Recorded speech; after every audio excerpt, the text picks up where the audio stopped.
Hello friends, and welcome to the Hillbilly Chicken Ranch. Today we're going to take some venison that I have had out defrosting overnight, and we're going to can it. Now, venison is deer meat, for those of you that don't know, and it's considered to be a very good meat. It's a very lean meat. I'm using ground venison, which has had fat added to it at the butcher's, and we're going to see this process from beginning to end. Okay, we're getting ready to cook down some ground deer meat to can up, and all of this meat has been checked by a certified butcher to make sure that there's no disease in the meat.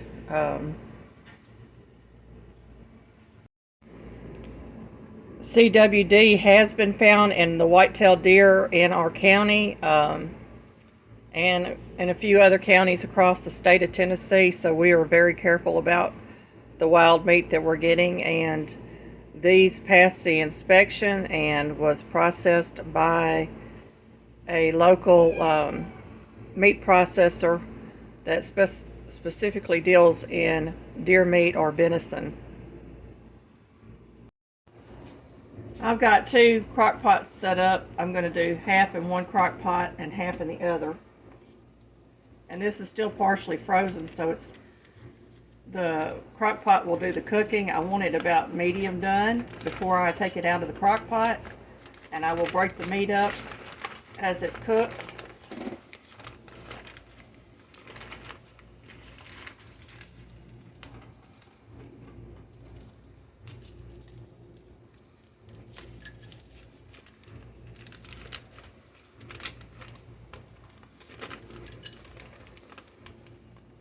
That's what ground deer looks like, y'all.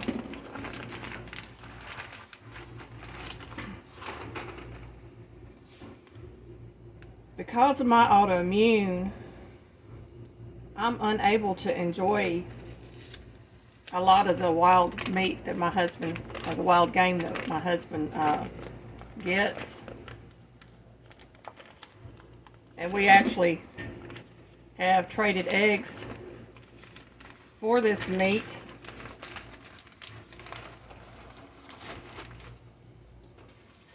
I think we're getting a good deal. And this year our meat benefactor actually got us 2 deer. So we don't mind giving him extra eggs if he needs them. That's 4.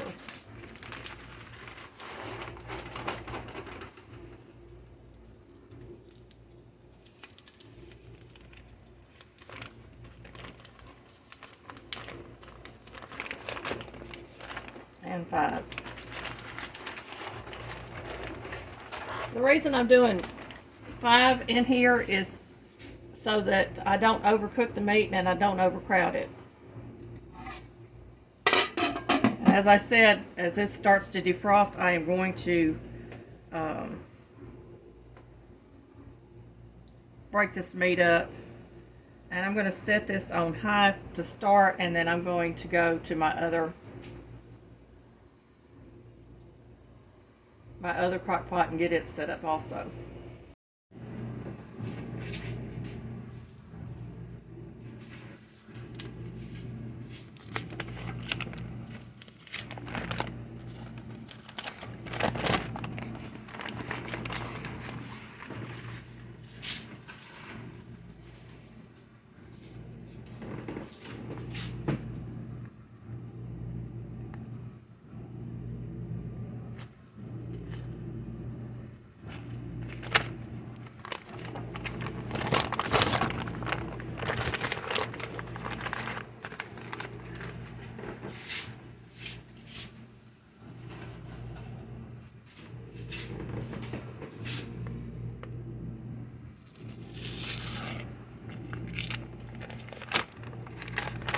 If you're a hunter and you don't eat deer meat, but the deer population in your area is overpopulated, you can donate your deer to the state, and the state will have it processed and distribute it to food pantries across your county or across the state. You need to contact the wildlife management to find out all the ins and outs of it.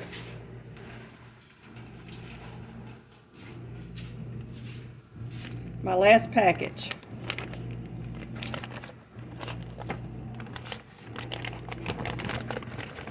And you can add any spices that you would use. You could add garlic, onion. You could add onion soup mix to this, any number of things to get it to have some flavor. I'm just going to can this with a little bit of salt. My husband didn't really care for the onion soup mix in it the last time. So we're just going to add a little salt to our jars when I jar it up. And that one's set on high. We'll be back when it's cooked. Okay, y'all, I have got my pressure canner hot. I've got my jars hot. My meat is hot. It's been about 2 hours in the crock pots. I've combined the two crock pots together to make it easier to can. And we're going to get this canning process going so that you can see everything that I'm doing. I'm hoping that I can get it all on this video for you.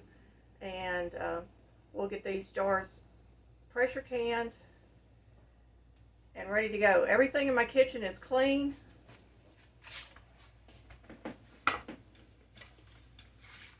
I've checked my gasket and my vent pipe, which is right here. I just take the style off and look through the vent pipe. Y'all can see through that vent pipe. And then I put my gasket back on and I'm ready to start canning.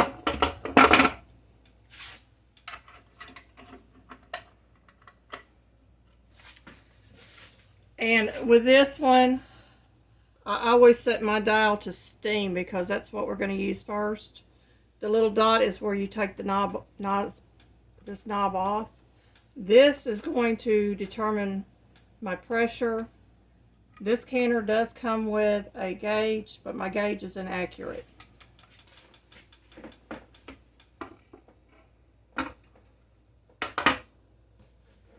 And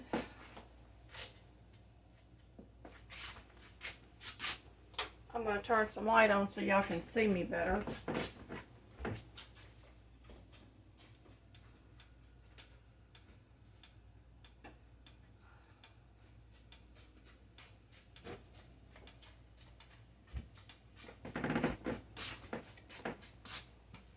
Now my jars are not sterilized, but they are very, very hot.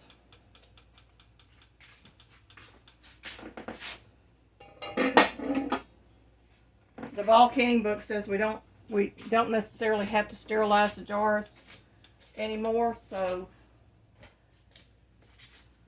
I'm going to find my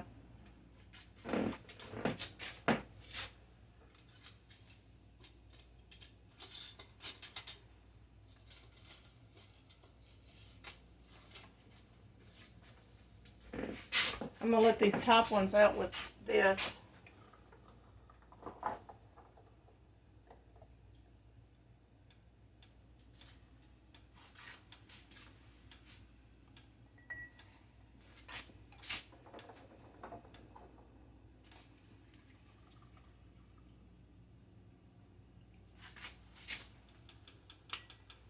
I've got my lids washed, and they are the 4-jar canning lids. I'm trying to use them up, even though I'm not real thrilled with the company not telling anybody on their website that they were made in China. But they are good canning lids. For the most part, they do work. but I won't be purchasing them again just because they wouldn't tell us that on the front end. I'm going to adjust the camera so you can see what I'm doing.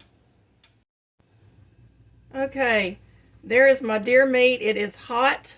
I have turned the crock pot off, but it is hot. It's going into hot jars. I've got my debubbler here.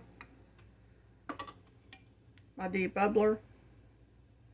And I've got my vinegar and a cloth to wipe the tops, the rims. I've got my rings ready, so everything's ready to go. And we're going to start canning this.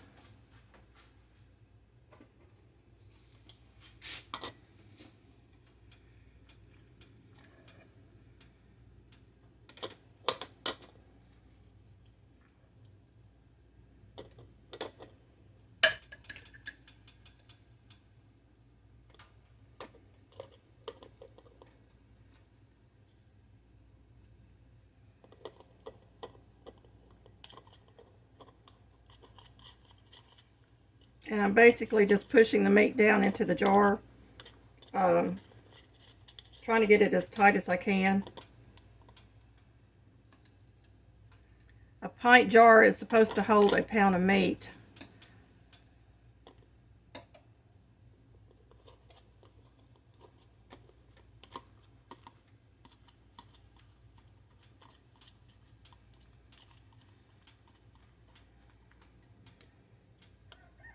And I'm going to leave about 1.25 inches headspace. That's what is recommended this day and age. It used to be 1 inch. So this is going to be just a little below.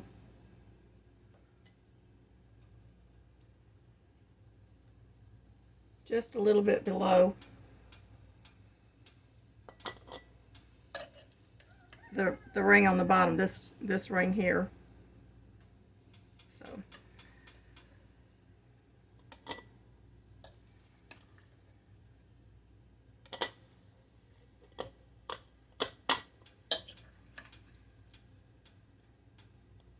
I did go ahead and do up 12 jars just in case, because sometimes my measurement is off. And it's just my husband eating this, so if it comes a little bit shy of a pound, that's okay. And basically I'm breaking the meat up in the jar, and I'm trying to get the air pockets as much as possible.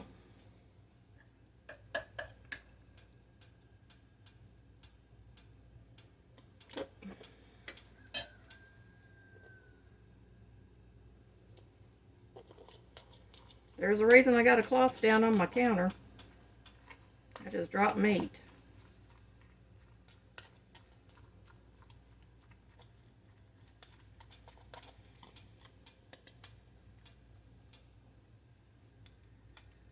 Okay, that's 2 jars.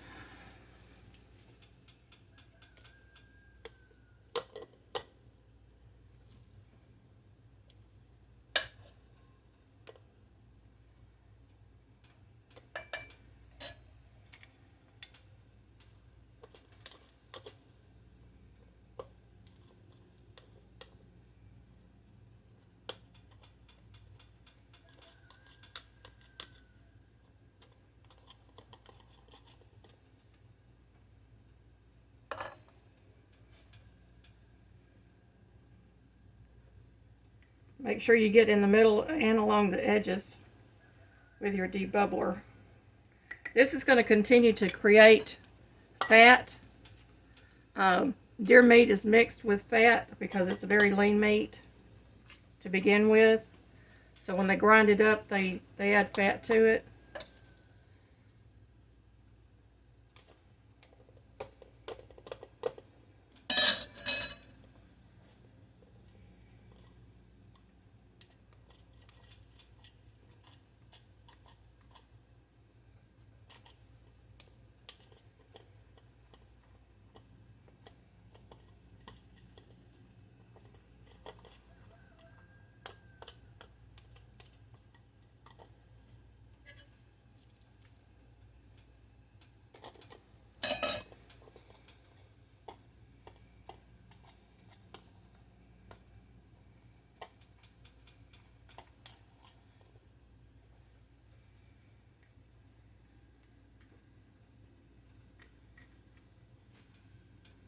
Okay.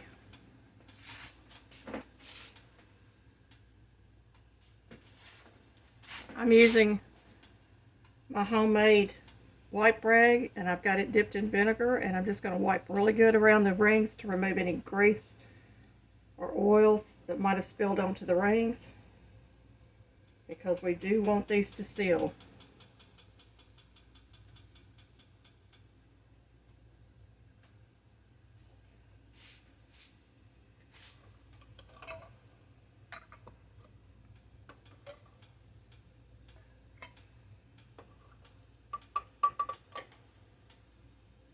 Well, I've got two. Trying to be careful not to touch the gasket on them.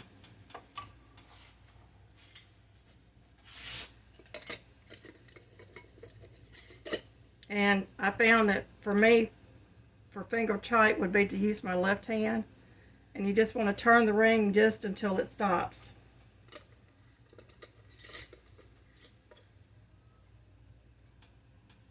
Like that.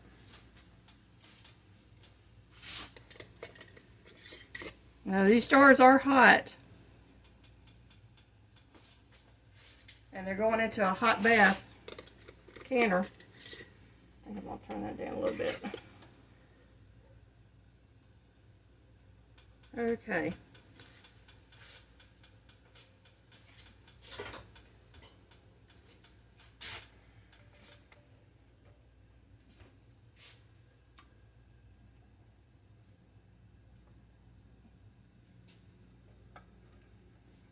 You don't want your jars touching the side. It's okay if they touch one another at the rim, but you really do not want them touching the side of the canner.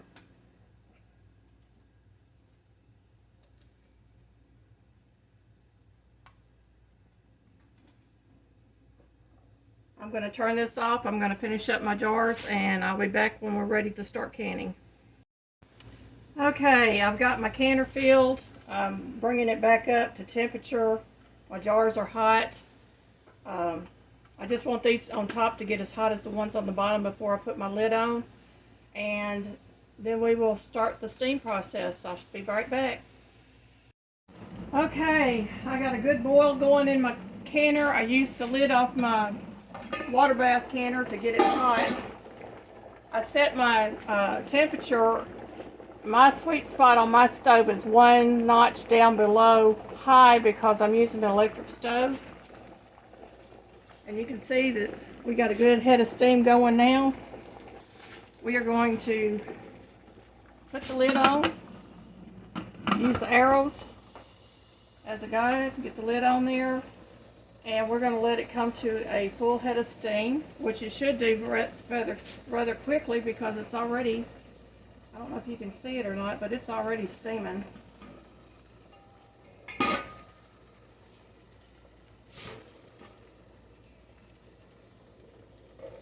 Can y'all see that steam coming out? No, I guess you can't. But it's already steaming, but I want a good head of steam coming, and then I'm going to set my timer for 10 minutes. I did get 11 pints out of that. I remembered the last time I did ground deer that I got more than 10, so I made sure I had enough jars. And we will let this go for 10 minutes, and I will be back.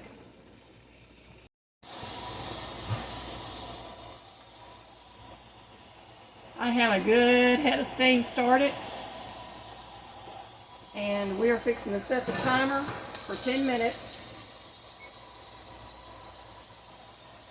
And let all that pressure build up in that canner. Okay, my timer's going off. I'm going to turn it off. And on a T-Fal, for my altitude, I'm going to use the number 2, which would equal 10 pounds of pressure. I'm just going to turn the knob.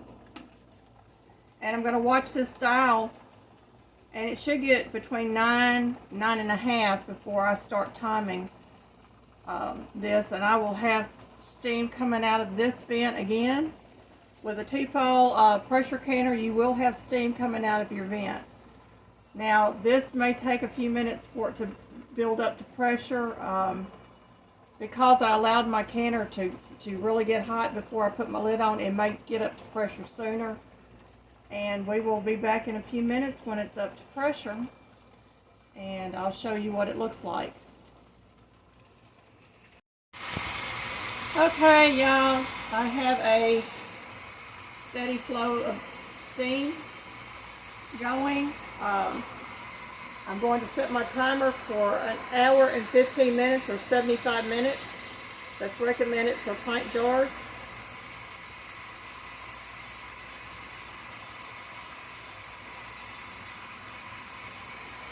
And we're going to let this pot go.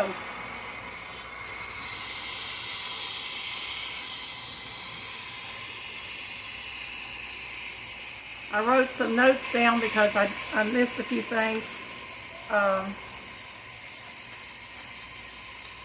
I know I've already discussed make sure your kitchen is clean, but you also need to make sure all your equipment is clean, your jars and all your canning utensils and your lids and your rings, all of that needs to be clean before you start your canning adventure anytime.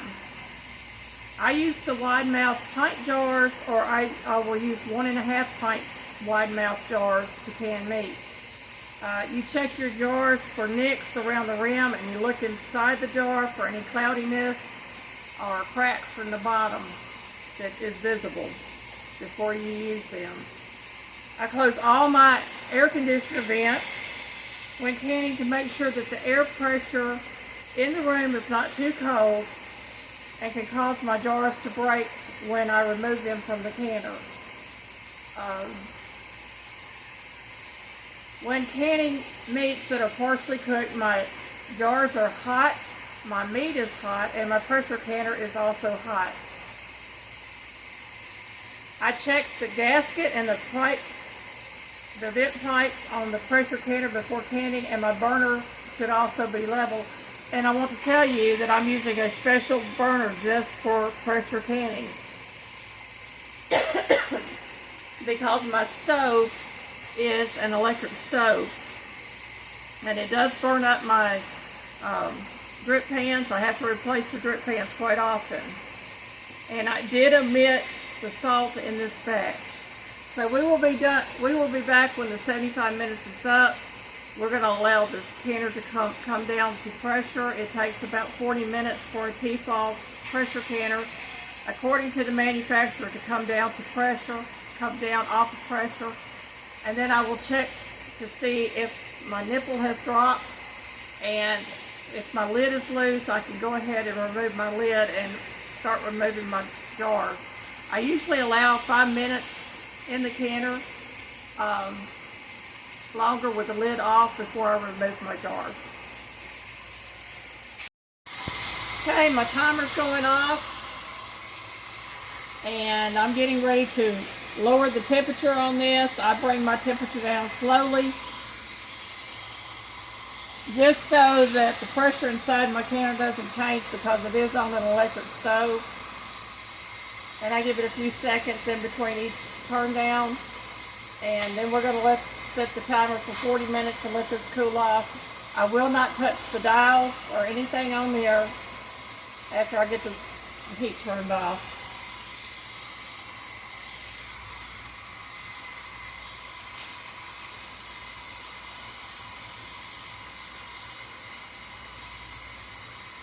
The thing I like about the home canning is it puts food in our pantry.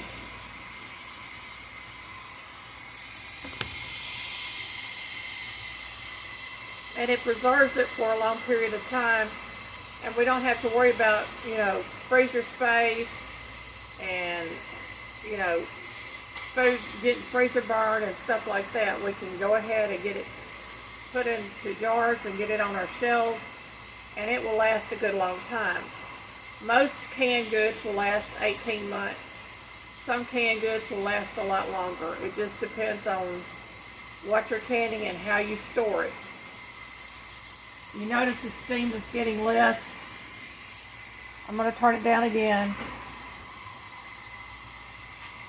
I do about 4 or 5 turn downs on my on-off switch because it was sitting on such a high temperature my canner will not get up to the weight that it needs or the pressure that it needs without being on almost high. So that's our sweet spot on our stove for the canner. Every stove is different and every canner is different. So you just need to find your own sweet spot. One more turn. We're on low. I'm going to let it sit for just a little bit longer, and then I'm going to turn it off, and then I'm going to set my timer for 40 minutes. And then we'll come back after the 40 minutes and we'll check our canner, and then I'll wait 5 minutes to remove the jars.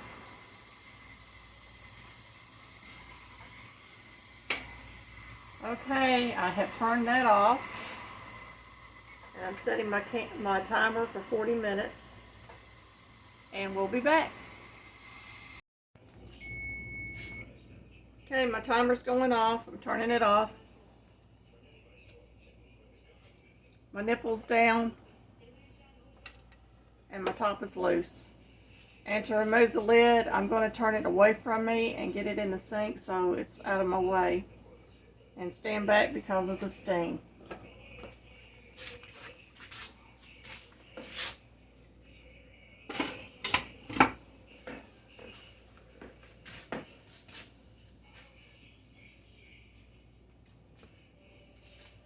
And they're looking pretty good.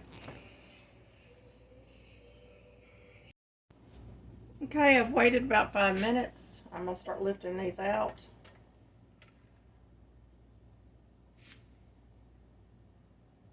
It's hot, y'all. You can see. It's really hot in those jars.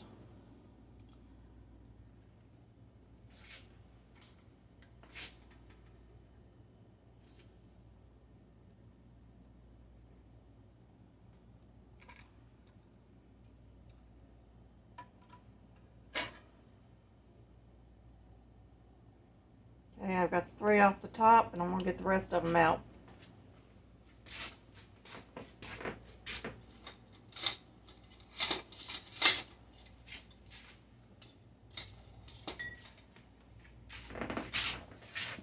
Get my fork so I can get this tray out.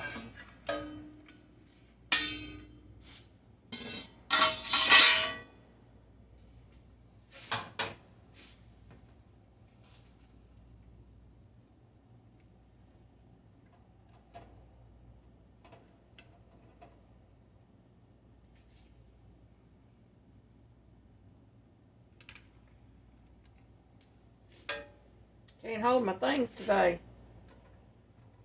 My jar lifter.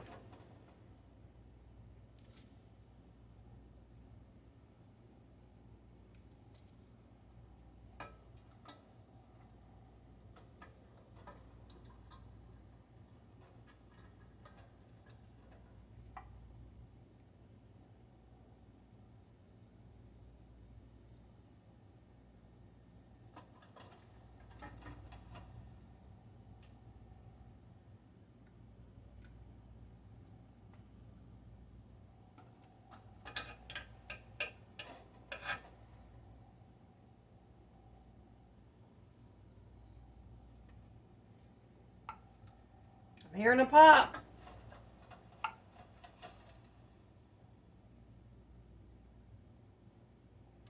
Which means they're sealing.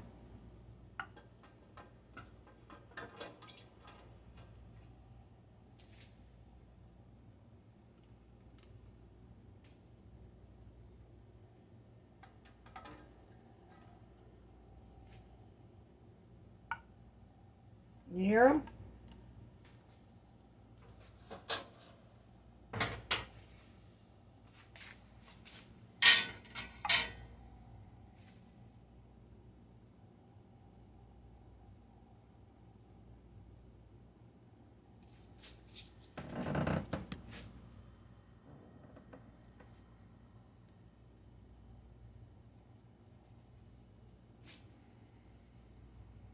Okay, they are going to cool here. I'm actually going to cover the top of the jars with a towel.